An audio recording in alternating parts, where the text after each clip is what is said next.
شروع اللہ کے نام سے جو بڑا مہربان اور نہایت رحم فرمانے والا ہے۔ حضرت عائشہ رضی اللہ تعالی عنہا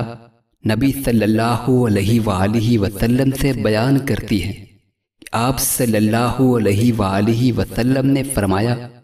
تین باتیں ایسی ہیں جن پر میں قسم کھاتا ہوں،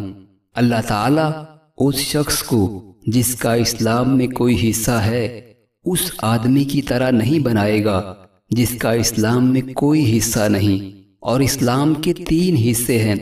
روزہ، نماز اور صدقہ۔ اللہ تعالیٰ ایسا نہیں کہ ایک بندے کو دنیا میں دوست بنائے اور قیامت کے دن اس کو کسی اور کے حوالے کر دے، اور جو شخص جس قوم سے محبت کرے گا قیامت کے دن انہی کے ساتھ آئے گا۔ اور چوتھی بات، اگر میں اس پر قسم اٹھا لوں تو مجھے اس بات کا ڈر نہیں کہ میں گناہگار ہو جاؤں گا، وہ یہ ہے کہ اللہ تعالیٰ جس بندے پر دنیا میں پردہ ڈالے رکھتا ہے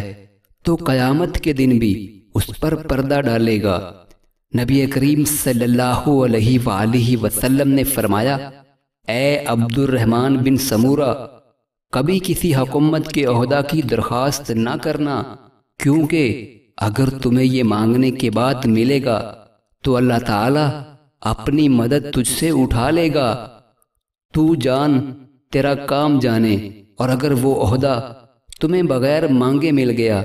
تو اس میں اللہ کی طرف سے تمہاری اعانت کی جائے گی۔ اور جب تم کوئی قسم کھا لو اور اس کے سوا کسی اور چیز میں بھلائی دیکھو تو اپنی قسم کا کفارہ دے دو اور وہ کام کرو